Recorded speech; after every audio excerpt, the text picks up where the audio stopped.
배고파요. 알아볼 수 있겠구만.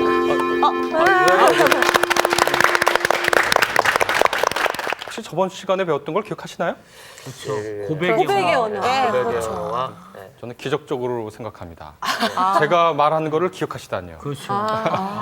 마태, 마가, 누가, 요한. 사실은 복음서 여러분 잘 읽어보시면 알겠지만 단 한 복음서도 자기가 마태다, 마가다, 누가다 이렇게 밝힌 복음서는 없습니다.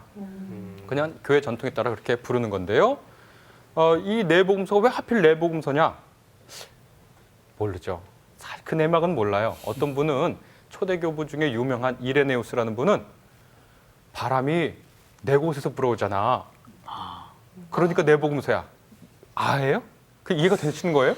아니 그냥 바람이 뭐 동서남북 나름이. 흘려들어야 될 것 같은 얘기. 그렇죠. 그러니까 근데 그분이 굉장히 유명한 분이에요. 예. 근데 도대체 근거가 없어. 왜 바람이 꼭 네 군데서는 아니잖아요. 동서남북 네 방위는 아니잖아요. 우리가 그렇게 부르니까 네 방인 거지. 사실 예. 8방일 수도 있고 16방일 수도 있고. 그렇죠. 근데 굳이 넷이냐? 그거 사실은 저 신비 안에 놓여 있습니다. 잘 몰라요. 그래서 사람들이 왜 네 복음서인가 한 복음서였으면 좋겠다. 제가 저 어떤 이슬람 신자들 만났는데 네 복음서라 그랬더니 네 개가 다 똑같네요. 그래서 아니라고 좀 다르다 그랬더니 딱 생각하더니 그러면 그 중에 세 명은 거짓말하는 거예요. 그렇게 대답을 했어요. 그 사우디아라비아에서 온 학생이었는데 대학생이었는데 그런데 교회에서 그러한 불편함을 느끼는 사람들이 있습니다. 그래서 내 복음서가 다르니까 조금씩 그게 불편해요. 왜냐하면 신앙은 그렇지 않아도 흔들리는 내 인생을 붙잡아줄 닷 같은 건데 거긴 틀림이 없고 확실해야 되는데 내가 조금씩 고백이 다르니까 불안하잖아요. 그렇지 않아도 인생이 불안한데. 그래서 복음서 네 개를 하나로 통합하려는 시도가 있었어요. 복음서 네 개를 다 끼워 맞춰가지고 한 권으로 딱 만들려 한 권 복음서를. 어떻게 됐을 것 같습니까? 없었을 것 이상하게 같은. 보는 시각이 완전히 다른데 네. 서로. 그래서 그게 교회에서 이단으로 그래요. 규정이 됐습니다. 네 복음서의 다양성을 해치고 이것 딱 하나다. 이렇게 복음서를 만들려는 시도가 이단으로 규정이 됐어요. 그만큼 초대교회부터 그 이후까지 복음서가 다양하다는 게 사실 우리 신앙을 더 풍성히 해주고 그럼에도 불구하고 우리 신앙의 표준과 규준이 된다. 그래서 성경을 캐논이라고 부르잖아요. 네. 그것은 잣대, 갈대, 원래는 캐논이라는 건 갈대란 뜻인데 예전에는 갈대를 가지고 자로 사용했습니다. 그러니까 그게 올바른 신앙인지 아닌지 잣대를 이렇게 딱 대보는 거예요. 제가 여기 앉아 계신 분들에게 여기 저 크기가 얼마나 됩니까 하고 물어보면 어떤 분은 이 팔로 잴 거고 어떤 분은 걸음으로 잴 거고 다 다르잖아요. 근데 네. 자를 하나씩 드리면서 재해 보시죠. 그러면은 다 똑같은 결과가 나올 겁니다. 네. 그처럼 그 잣대가 굉장히 중요하잖아요. 한 사람 재고. 그 복음서 그 캐논이라는 게 바로 그런 잣대 자. 그래서 사복음서가 그 다양성에도 불구하고 신앙의 표준이 또 적으시는구나. 배고파. 신앙의 표준이 되는 그러한 복음서가 다양성 속에서도 그래도 신앙의 표준이 된다. 그러니까 참 멋진 것 같아요. 저는 다양성 안에 통일성, 통일성 안에 다양성. 참 멋진 얘기가 아닌가. 그래서 역시 우리 신앙의 선배들이 생각이 깊었고 성경을 이렇게 간추리는 과정에서 하나님의 도우심이 있었구나. 그거를 네. 공부를 하면 할수록 생각하게 됩니다. 네. 오늘의 말씀은 복음서를 읽는 법 2강, 복음서의 예수 그리스도, 김학철 교수님 강의 시작합니다.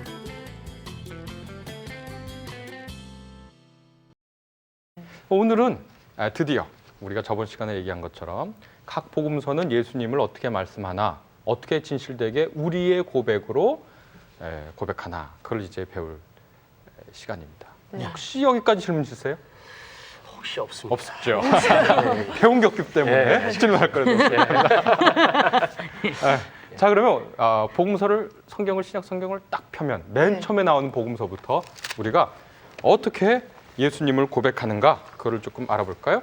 자, 맨 처음에 복음서를 폈을 때 어떤 복음서가 나옵니까? 마태복음이죠. 마태복음. 마태복음서 많이 읽으셨죠? 왜냐하면 우리가 네. 성경을 통독하겠다고 맨 처음에 펴는 복음서가 마태복음서고 마태복음 마태복음서 1장을 넘어가지 못하고 그만둡니다. 왜? 대부분 누가 너무 누구를 어려워요. 낳았으니까. 누가 누구를 낳았으니까. 네. 계속 누가 누구를 낳아. 족보가 1장 1절부터 17절까지 계속 누가 누구를 낳아. 도대체 왜 이럴까? 마태는 예수님을 어떻게 고백하길래 이것부터 나올까? 사도 마태가 여기 있습니다. 그리고 가서 우리가 묻는 거예요. 마태 선생님, 예수님은 어떤 분이세요? 하고 물으니까 마태 선생님이 맨 처음에 우리를 탁 보시고, 자, 족보를 볼까? 이렇게 시작한 겁니다. 뭘 볼까? 그러니까 마태 교회가 고백하는 예수님은 우선 족보를 봐야 돼. 딱 족보를 봐요. 그러니까 1장 딱 보니까 우리가 개정판에는 아브라함과 다윗의 자손 예수 그리스도의 족보라 이렇게 돼 있죠. 개정판에는 그렇게 돼 있습니다. 아, 예수님이 누구야? 하고 이렇게 물으니까 족보부터 보고 이리 시작하자. 마치 우리 저 옛날 어른들 족보 이렇게 하는 것처럼 네. 뭐 우리 집에는 족보가 없습니다만. 유명한 문중무대만. 아, 그렇죠. 뭐 사실 뭐 어떨지 모르죠. 저 사실은 본관이 의심스럽습니다. 저도 뭐 그러나 뭐 어떤 족보라 그러니까 족보를 딱 보면 왜 족보부터 시작할까? 그리고 이게 무슨 족보일까? 족보부터 시작하고 이게 무슨 족보일까? 이렇게 묻죠. 딱 보면 아브라함과 다윗의 자손 예수 그리스도의 족보라 이렇게 되어 있어요. 아, 아브라함은 누구야? 유대인의 조상이에요. 다윗은 누굽니까? 유대인의 이상적인 왕이에요. 지금도 이스라엘 국기 보면 그 국기에 그려져 있는 게 별이죠. 근데 예, 별, 예. 다윗의 별이라고 그렇게 해요. 지금도 이스라엘에서 제일 큰 호텔, 이게 킹 데이빗 호텔. 요즘은 바뀌었는지 모르겠습니다. 하도 오래전 얘기라. 킹 데이빗 호텔. 거기 정상회담 할 때, 그 어떤 특정, 그 호텔입니다. 다윗은 유대인들의 가슴의 메시아예요. 다윗의 때가 왔으면 좋겠다.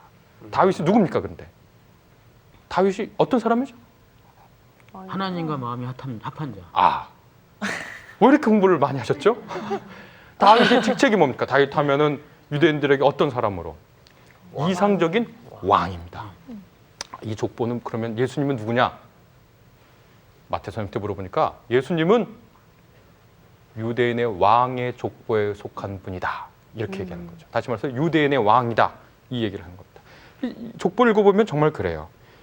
우선 첫 번째 이 족보가 유대인, 특별히 유대인의 왕의 족보라는 게 드러나는 게 뭐냐면 첫 번째로 다윗이라는 이름 자체가 매우 많이 나와요.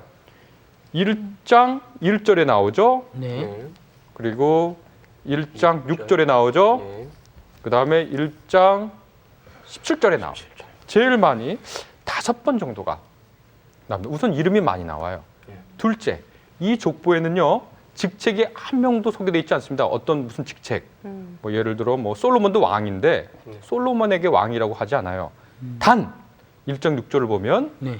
이새는 다윗 다윗 왕을 낳으니라 이렇게 되어 있습니다. 다윗이 날 때부터 왕이었나요? 아닙니다. 아니죠. 이새가 왕이었습니까? 아닙니다. 사울이 왕이었고 그 다음에 다윗이 왕이었죠. 근데 날 때부터 이새 왕을 낳아. 왕의 족보라는 걸 강조하는 거죠. 그러나 더 재밌는 건 뭐냐면 네. 17절에 있습니다. 그런즉 모든 대수가 아브라함부터 다윗까지 14대요. 다윗부터 바빌론으로 사로잡혀 갈 때까지가 14대요. 바빌론으로부터 사로잡혀간 후부터 그리스도까지 14대더라. 왜 14대씩 구분했을까? 혹시 완전수인가요? 또? 완전수? 완전수는 14대는 아니죠. 13, 아니에요. 13을. 7 곱하기 12. 2니까 완전? 완전 완전수. 7이 14니까. 예. 7 곱하기 7이다. 아니 7 곱하기 2. 여러분 숫자 노름인데요. 여러분 잘 아시다시피 지금 우리는 아라비아 숫자를 쓰는데 당시 유대인들은 숫자가 없습니다 따로. 그래서 이 히브리어 알파벳이 숫자를 대신했어요. 그리고 어떠한 특정한 숫자를 그 알파벳으로 나타냈기 때문에 그 이상한 비밀 같은 걸 숨겨놓을 수도 있었어요. 이게 일종의 비밀, 수적인 비밀을 숨겨둔 건데 이거를 흔히 게마트리아 이렇게 하는데 게마트리아. 14을 어떻게 만들까? 제가 한번 칠판에 한번 써보겠습니다. 네. 14. 미스테리 같은. 게마트리오. 이렇게 됩니다.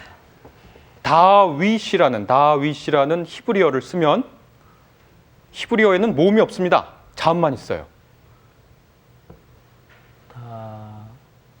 다윗. 이렇게 되어 있습니다. 근데 이 숫자가 4, 요거는 6, 4. 그게 4군요. 아, 이렇게 되어 있습니다. 모르겠어요. 기억 그 그럼 기억. 다시 모르는구만. 다시 말씀드려서 이건 뭐냐? 예. 다윗의 이름으로 연대를 나눈 거죠. 아, 아, 이게 왕의 족보구나. 예수님은 누구냐? 왕의 족보예요. 그런데 이 왕 중에서도 유대인의 왕의 족보다. 이렇게 할 수 있습니다. 근데 우리에게 근원적인 질문 하나가 여기서 제기되죠. 왜 유대인의 왕을 우리가? 유대인의 여러분 저 중국의 미국의 대통령하고 우리가 무슨 상관이에요?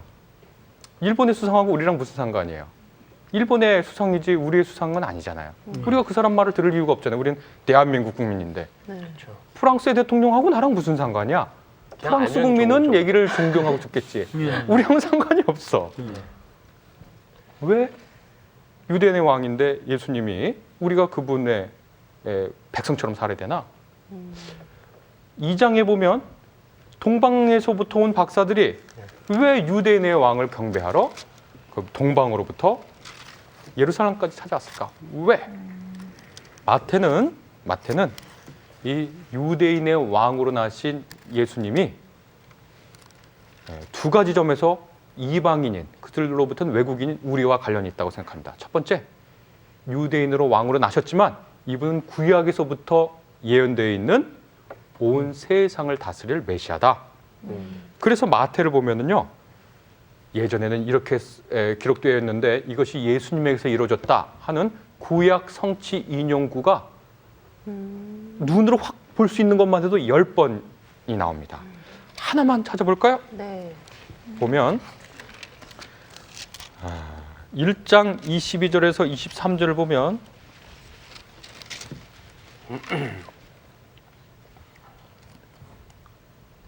이 모든 일이 된 것은 주께서 선지자로 하신 말씀을 이루려 하심이니라.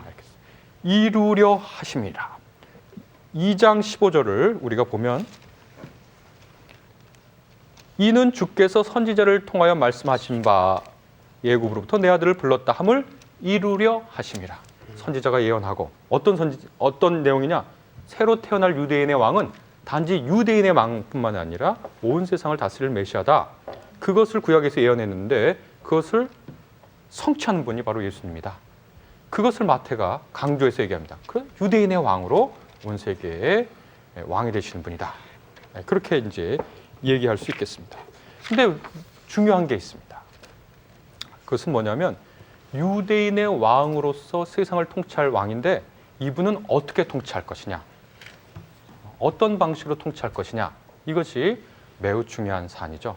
당시의 생각을 해보세요.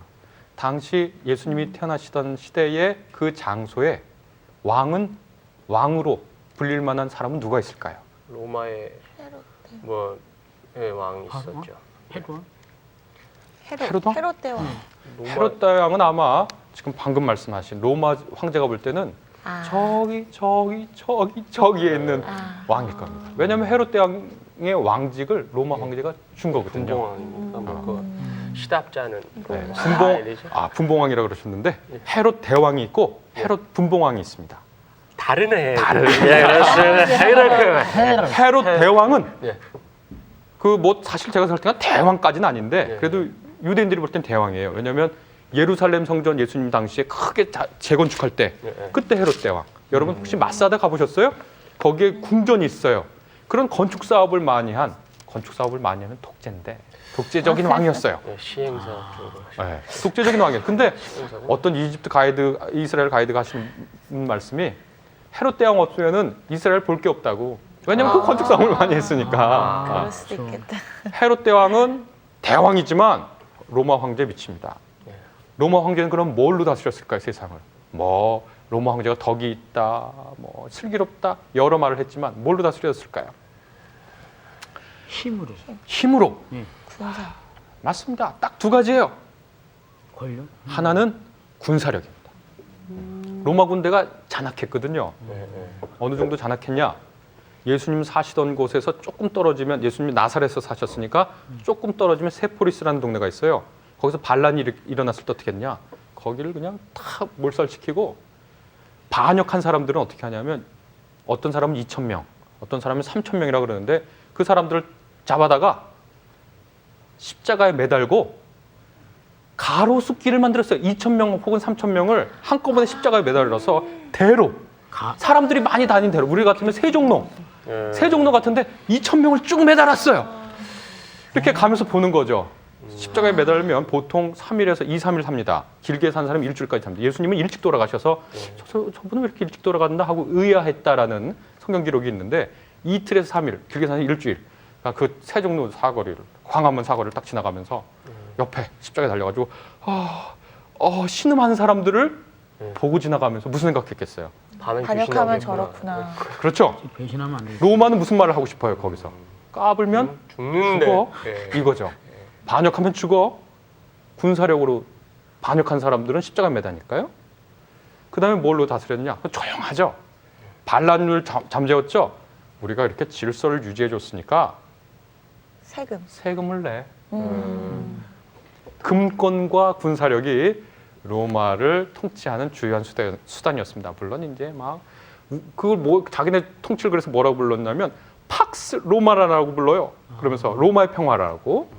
팍스가 평화라는 뜻이거든요. 팍스 로마나. 우리 저 교회 가면 휘장 보면 이렇게 영어로 하면 P, X 이렇게 써 있는 게 그거는 팍스 크리스티거든요. 그리스도의 평화라는 건데 팍스 로마라고 불러요. 근데 로마의 평화는 사실 평화는 아니죠. 그건 뭐냐면 제일 평화로운 데는 공동묘지입니다. 아무도 말 안 하잖아. 아무도 말. 로마의 평화는 그런 거예요. 조용해라. 까불면 혼난다. 조용해. 입 닥쳐. 평화죠. 예수님은 그럼 유대인의 왕이야. 근데 어떤 왕이냐? 이게 중요한 겁니다. 어떤 방식으로 세상을 통치할 것인가? 유대인의 왕으로 온 세상을 구원할 메시아인데 그것이 잘 나타나 있는 것이 바로 마태복음 28장. 맨 마지막입니다. 28장 18절에서 20절에 있는 말씀입니다. 아주 뛰어난 대답을 하시는 우리 박샤론 학생께서 한번 네. 읽어주시겠어요? 예수께서 나와 말씀하여 이르시되 하늘과 땅의 모든 권세를 내게 주셨으니 그러므로 너희는 가서 모든 민족을 제자로 삼아 아버지와 아들과 성령의 이름으로 세례를 베풀고 내가 너희에게 분부한 모든 것들을 가르쳐 지키게 하라. 볼지어다 내가 세상 끝날까지 너희와 항상 함께 있으리라 하시니라. 네, 그렇습니다. 예수님은 하늘과 땅의 모든 권세를 가진 유대인의 왕이에요. 근데 이 왕은 제자들에게 무슨 명령을 하면 야 가서 선교해, 교회 세워 그런 얘기 하는 게 아니라 모든 민족을 대상으로 뭐를? 제자를 삼아. 제자는 가르치는 사람, 배우는 사람이에요. 그렇죠? 네. 그러니까 예수님은 유대인의 왕인데 가르치는 교사로서의 왕이에요. 가르치는 왕이야. 그거를 헬라 전통에서는 철학자 왕 그런 거 있죠? 철학자가 왕이 되어야 돼. 그런 전통에서 예수님도 가르치는 왕이야. 그래서 그분의 제자가 있어요. 제자야. 그리고 그 제자들이 나가서 뭘 해야 되냐? 제자를 삼아야 돼요. 그리고 그걸 제일 잘 알려주는 게 있는데 우리나라 개역 개정이 매우 훌륭한 번역인데 여기서는 조금 번역을 좀 더 잘했으면 좋겠다라고 하는 게 있는데 그게 뭐냐면 20절 보면 뭘로 가르치냐? 내가 너에게 분부한 모든 것으로 가르치는 거예요. 예수님의 가르침을 가르치는 게 다른 걸로 가르치는 게 아니라 우리말로는 가르쳐 지키게 하라 이렇게 되어 있는데 이게 사실은 거꾸로입니다. 헬라어 성경으로 보면 내가 너에게 분부한 모든 것을 지키도록 가르쳐라 이렇게 되어 있습니다. 아, 가르침으로 세상을 다스리는 유대인의 왕. 그리고 이 가르침은 어떤 가르침이냐? 야, 서로 이렇게 해야 돈을 많이 벌어. 이렇게 해야 세상에서 성공해. 그런 게 아니라 하나님의 백성이 되는 법. 천국의 삶을 사는 법. 그래서 서로 행복해지는 법. 그러한 내용을 가르치는 거죠. 아버지와 아들과 성령의 이름 안에서 그분의 임재를 느끼고 행복하게 인생을 누리는 법, 사회를 가꾸는 법, 교회를 만들어 건설하는 법, 이러한 분부한 모든 것을 지키도록 가르쳐라. 그래서 마태복음서에는요 5번의 긴 예수님의 설교가 나옵니다. 다른 복음서에는 없어요. 몇몇 개 따로 들어가 있을 뿐이지. 산상수훈도요 마태복음서에만 있습니다. 누가복음에도 비슷한 게 있는데 짧아요. 마태는 길어요. 5장, 6장, 7장. 그래서 마태복음서 예수님은 가르침으로 세상을 통치하는 유대인의 왕이다. 그런 예수님을 우리가 볼 수가 있습니다. 그러면 바로 그 다음에 있는 마가복음서는 어떻게 예수님을 고백할까요? 마가복음서 예수님 하면 무슨 생각이 나세요? 아무 생각이 안 나겠죠. 마가복음서는 참 신비로운 책입니다. 원래 마가복음서는 20세기 초반만 해도 마태복음서를 요약한 걸로 생각했어요. 그래서 마태가 길잖아요. 28장까지 있습니다. 마가는 16장까지 있어요. 16장 8절에서 끝나요, 사실은.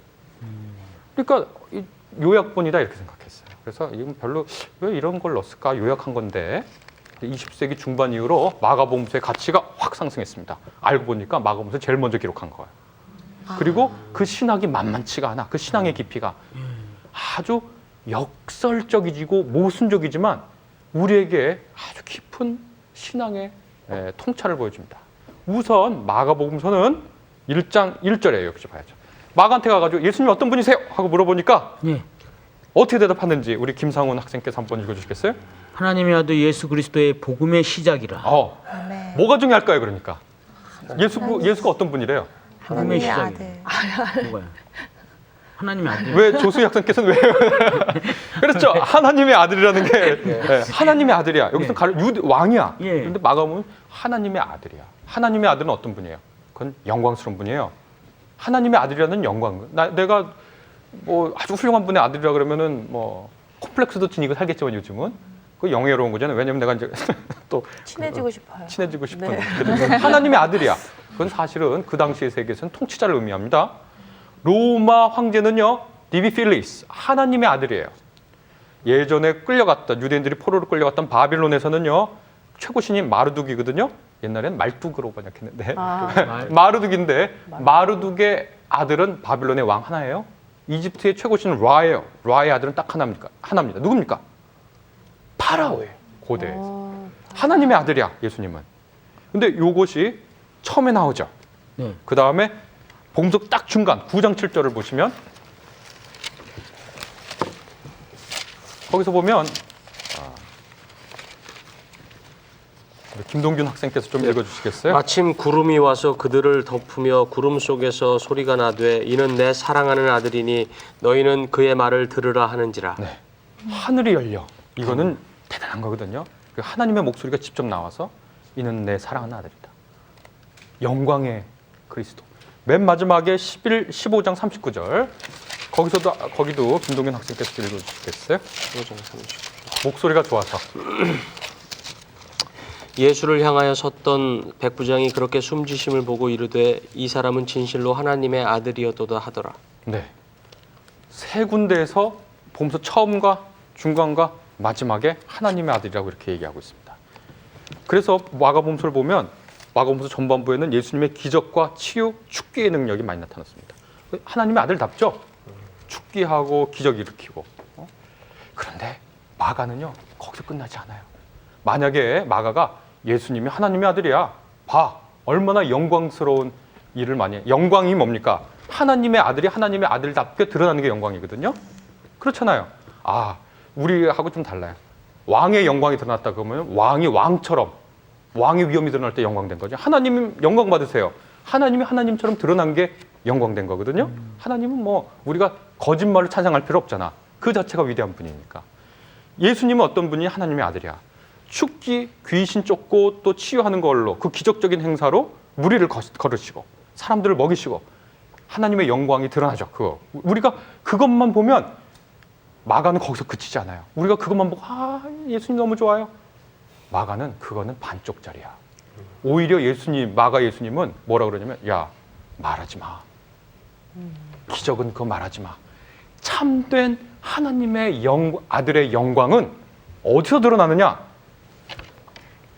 순환에서 드러납니다. 우리가 그거를 매우 핵심적인 구절이 마가복음서 10장 42절에서 45절에 있는 말씀입니다. 조수희 학생께서 한번 읽어주시겠어요? 마가복음 10장 42절에서 45절에 있는 말씀입니다. 예수께서 불러다가 이르시되 이방인의 집권자들이 그들을 임의로 주관하고 그 고관들이 그들에게 권세를 부리는 줄을 너희가 알거니와 너희 중에는 그렇지 않을지니 너희 중에 누구든지 크고자 하는 자는 너희를 섬기는 자가 되고 너희 중에 누구든지 으뜸이 되고자 하는 자는 모든 사람의 종이 되어야 하리라.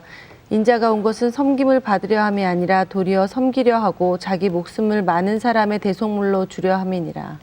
이게 마가가 본 하나님의 아들의 영광의 절정입니다. 뭐냐? 하나님의 아들이 하나님 아들다운 게 뭐냐? 섬기는 데 있다는 거예요. 섬기다가 고통을 받고 나중에는 죽는 순간까지 자기 목숨을 내놓는 위험이 있고 기적을 행하는 분인데 그거를 사랑 때문에 포기하는 데에서 하나님의 아들됨의 영광이 드러나는 거예요. 흔히 노블리스 오블리제 그런 얘기 하는데 그게 무슨 뜻이죠? 아직 그 사회에서 존경받는 분이 정말로 존경받는 게 뭐냐? 자기의 존경받는 그 항목을, 그 품목을 다른 사람을 위해서 기꺼이 희생할 때 저분 정말 존경받을 만한 분이다. 예수님은 어떻게 하나님의 아들을 참된 하나님의 아들로 되시냐? 우리를 위해 고통받으시는 그 순간에 자기의 가진 권력과 능력을 우리를 위해서 포기하는 그 순간에 야, 이게 정말 하나님의 아들의 영광이구나. 정말 하나님의 아들다운 모습이구나. 그거를 마가가 통찰한 거예요. 그래서 우리가 마가의 기독론을 어떻게 한 줄로 요약할 수 있겠습니까? 이렇게 요약할 수 있습니다. 순환받으며 섬기는 하나님의 아들. 왜 그랬을까? 저는 생각해 봅니다. 마가 복음서를 쓴 마가 교회. 다시 말해서 우리는 마가 공동체라고도 그러는데 마가 공동체가 순환 가운데 있었던 것 같아요. 당시 70년대 정도에 쓰여졌다 생각하거든요. 마가 복음서를. 그때는 유대 로마 전쟁 때입니다. 예수님을 믿어요. 하나님의 우리가 백성이 됐어요. 하나님의 자녀가 됐어요. 영광스럽죠? 하나님의 자녀 아무나 되는 거 아닙니다. 당시에는 왕만, 그 당시에 왕만 하나님의 아들이에요. 그러니까 하나님의, 우리는 로얄 패밀리야.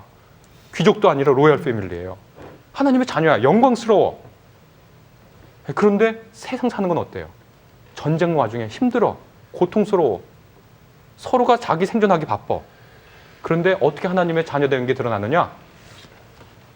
우리 교회 안에서 자녀됨을 과감하게 섬김으로 포기할 때, 내 순환을 감수하면서 다른 사람을 섬길 때, 그때 야, 정말 하나님의 자녀답구나. 기독교인이 하나님 자녀죠. 우리가 어떻게 더 영광스러울 수 있겠습니까? 세상에서. 우리가 누리는 걸 포기한 걸 보여줄 때 세상은 우리를 야, 교회구나. 교회가 뭐 의리의리한 행사한다고 교회구나 하지 않습니다. 세상 사람들. 교회가 그걸 포기해? 교회구나. 그 통찰이 마가에 있었습니다. 그래서 마가가 본 예수님은 순환당하며 섬기는 하나님의 아들이에요. 그 삶의 모습과 자기 삶의 모습과 예수님이 겹쳐 보여요. 아, 예수님이 그랬지. 누가는 어떨까요? 누가한테 예수님이 누구냐고 물으면 누가는 이렇게 대답합니다. 누가복음서 2장, 그러니까 맨 처음에만 보면 돼. 누가복음 2장 1절에서 3절을 보면 제가 읽겠습니다. 이렇게 시작합니다. 그때의 가이사 아구스토가, 시저 카이사르 아구스투스가 명령을 내려서 천하로 다 호적해라 했으니 이 호적은 구레뇨가 수리아 총독이 되었을 때 처음 한 것이라. 제가 왜 이걸 읽었을까? 별로 상관없는 것 같은데? 아닙니다. 상관이 있습니다. 누가가 본 예수님은 저 촌구석에서 아무렇지도 않은 그 미미한 사람으로 태어난 사람이 아니라 누가복음서가 본 예수님은 역사의 중심입니다. 그래서 당시의 역사가 어떻게 이해될 수 있어? 당시 로마 제국이 다스렸으니까 카이사르 아구스투스, 가이사 아구스도 하고 딱 그 사람하고 이렇게 딱 등장하는 거야. 예수님은 저 변방에 변두리에 있는 분이 아니야. 역사의 중심이야. 그래서 다른 거 보면은 아주 길게 나와 있습니다. 예를 들어 3장 1절 보면은 말이죠. 이렇게 디베료라는 건 티베리우스 황제거든요. 티베리우스 황제가 통치한 지 15해 곧 본디오 빌라도가 유대의 총독으로, 헤롯이 갈릴리의 분봉왕으로, 그 동생이 필립이 이두레와 드라곤 지방의 분봉왕으로, 루산. 누가 뭐 할 때 왜? 예수님은 역사의 중심이야. 역사가 그분을 향해 있고 그분 때문에 역사가 분기돼요. BC AD처럼 역사의 중심에 선 예수님. 근데 이 역사의 중심에 선 예수님은 어떤 예수님이냐? 잃어버린 자를 찾으러 온 구원자예요. 잃어버린 자를 찾으러 온 세상의 구주입니다. 그것이 잘 나타나 있는 게 19장 10절. 우리가 잘 아는 삭개오 이야기에 그게 나와 있어요. 19장 10절을 보면 삭개오 이야기는 누가복음서에만 나와요. 그러니까 마태나 누가는 알고서도 보도 안 한 건지 아니면 모르고 있었던 건지 모르지만 이렇게 되어 있습니다. 19장 10절 보면 인자가 온 것은 잃어버린 자를 찾아 구원하려 합니다. 역사의 중심으로 오신 예수님은 잃어버린 자를 찾으러 왔어요. 누가복음 15장 기억하시죠? 이어지는 세 개의 비유. 잃어버린 어린 양, 잃어버린 드라크마, 잃어버린 아들, 탕자의 비유. 이 탕자의 비유 어디만 있어요? 누가복음서만 있어요. 어떤 잃어버린 사람을 찾으러 왔느냐, 예수님이? 못난 이들을 우선 찾아요. 저 주변 히브리란 말이 합비루, 아비루에서 왔다 그러는데 제가 번역하면 어떻게 번역할 수 있냐면 어중이 떠중이에요. 별 볼 일 없는 것들. 그걸 아나빔이라고도 그러는데 그건 쓰레기야. 저 인간 쓰레기들. 있어도 없는 것처럼 사는 사람들. 그러니까 요즘 말로 하면 존재감 없는 사람들. 있어도 없는 것 같아. 저 주변부. 저 별 볼 일 없는 것들. 예수님의 마음은 그 사람한테 갑니다. 구원자의 마음은 부자도 구원하고 가난한 자도 구원해요. 근데 예수님의 마음은 가난한 자한테 가. 우선권이 거기 있어요. 그래서 선한 사마리아인의 비유, 그것도 누가복음서에만 나오는데 거기에 누가복음서 전체를 흐르는 예수님의 마음이 담긴 구절이 나와요. 선한 사마리아인이 강도 만난 사람을 보니까 그 사람을 보고 그 제사장이나 레위인은 그냥 지나가잖아요. 네. 근데 선한 사마리아인이 그 강도 만난 자를 보고 거기서 아주 중요한 단어가 나옵니다. 불쌍한 마음이 들었다. 그런 얘기 나옵니다. 누가복음서 예수님은 그런 예수님입니다. 역사의 중심으로 오신 예수님인데 잃어버린 거, 놓친 거, 별 볼 일 없는 거, 있어도 없는 것 같은 거, 티끌 같은 거에 틱 같은 걸 보고 마음이 아파. 그래서 아픈 그 마음을 가지고 그들에게 가. 인자가 온 것은 잃어버린 사람을 구원하러 왔다. 그렇다고 권력 있는 자, 부자들을 배척하는 건 아닙니다. 그들을 구원하셔요. 어떻게 구원하냐? 너 부자지? 돈 내려놔. 권력 있지? 권력 내려놔. 이제 구원이 되겠다. 딱다 바늘기로. 자기가 있어요. 바늘귀가 낙타보다 크면 돼요. 돈으로 큰 바늘 만들어. 그런가요? 큰 바늘 만들어. 자기가 구원받을 필요가 있어야 되니까 구원받을 필요가 없다고 생각하는 사람들은 구원받을 필요가 있다는 걸 알려줘요. 그래서 그분 누가복음서 1장 2장을 보면 마리아 창가라는 게 나오는데 거기 보면 부자들을 공수로 보내시고 권세 있는 자들을 자리에서 끌어내리시고 왜? 너희들 사실 부자고 잘 사는 것 같고 권력 있는 것 같지? 아니야. 너희들도 사실 잃어버린 사람들이야. 그걸 알려줘야 돼요. 그러니까 우선은 잃어버린 걸 구원하셔. 이제 요한복음서의 예수님은 어떻게 해? 우리 이제 어떻게 하는지 알았어요. 1장만 보면 돼. 1장만. 1장만 딱 봐요. 너무 휴식이 넘어가시는데. 네, 왜냐면 우리가 이 시간이 없기 때문에 1장만 보면 저도 오래오래 하고 싶지만 1장만 보면 압니다. 요한이 본 예수님 어떤 분인가? 어떤 분인 것 같아요? 말씀. 아까보다는 훨씬 대답을 잘하시네요. 마태한테 물으니까 족보를 드리대. 마가한테 말을 하라 그러니까 하나님의 아들. 하나님의 아들 예언자 이사야의 글엔 이렇게 시작해요. 누구한테 말하라 그러니까 그분은 아우구스토가 황제로 있을 때 역사의 중심. 요한한테 말하라고 딱 하니까 요한이 뭐라 그러냐면 태초에 이렇게 시작합니다. 스케일이 완전히 다른 거예요. 태초에 제가 요한복음서 할 때는 헬라어를 좀 하겠습니다. 엔 아르케 이런 거거든요. 태초에. 창세기 어떻게 시작하죠? 태초에. 이분은 예수님을 설명하라 그러니까 예수님? 태초에 말이지. 이렇게 시작해야 돼. 예수님이 그렇게 큰 분이야. 지금까지하고는 완전히 공간은 그래서 서로 비슷하죠. 네. 셋이 서로 비슷하죠. 요한복음서 기자한테 가서 예수님 어떤 분이세요? 하고 물어가면 요한은 이렇게 우리한테 대답합니다. 너 공간복음서는 떼고 왔니? 왜냐하면 공간복음서가 고백하는 그 최절정의 예수님 고백이 요한복음서의 시작이에요. 그러니까 공간복음서는 떼고 왔니? 예수님에 대한 고백이 어느 정도는 됐니? 그러면 좀 이제 들어야 되겠다. 예수님 어떤 분이세요? 태초에 이렇게 하는 거죠. 레벨이 다르군요. 레벨이 다르다. 그러니까 레벨이 다르다긴 표현보다는 폭이 넓고. 보시는 예, 그 고백하는 게 다른 거예요. 그러니까 우열이 있는 게 아니에요. 우열이 있는 게 아니에요. 그러니까 우열을 생각하게 되면 이미 잘못된 거예요. 우열이 있는 게 아니야. 태초에. 그다음에 하는 말이 말씀이라고 번역됐는데 그게 헬라어로는 로고스입니다. 들어보셨죠? 로고스가 엄청 큰 개념입니다. 그래서 우리나라 옛날 성경에는 말씀이라고 번역 안 하고 도라고 번역했어요. 지금도 중국어 성경에는 태초에 도가 있었다. 도? 왜 저 도 있잖아요. 도를 아십니까? 도를 알죠. 노자 도덕경 보면 도가도 비상도 명가명 비상명 이렇게 중국이나 동아시아에서 최고의 궁극적인 원리를 설명하는 그 도. 로고스가 바로 헬라 철학에서 그런 거거든요. 세계 궁극적인 원리, 만물을 운행하는 질서, 사람 안에 있는 작은 로고스는 이성이에요. 예수님 누구세요? 로고스야. 태초부터 계셨어. 그 다음에 하는 말씀이 뭐냐면 보세요. 하나님과 함께 있었어. 그리고 이분이 곧 하나님이죠. 그 다음에 2절부터 3절부터 보면 만물의 창조자예요. 그분 외에는 아무도 다른 것 그분이 다 창조했어요. 그리고 그분이 생명의 유지자야. 그리고 그분 안에 생명이 있어. 그분이 빛이야. 우주적 그리스도입니다. 태초부터 영원부터 영원 끝까지 있는 그리스도예요. 이분은 고민하지 않으세요. 고민하지 않으세요. 이분은 항상 주권을 갖고 있어요. 주도자예요, 이분은.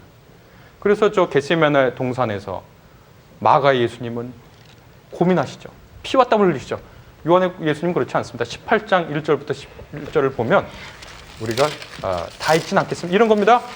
밤이 됐어요. 가룟 유다가 배신을 했어. 그래서 로마의 군대하고 성전 경비대를 데리고 등불하고 횃불하고 무기를 들고 예수님 쫓아와요.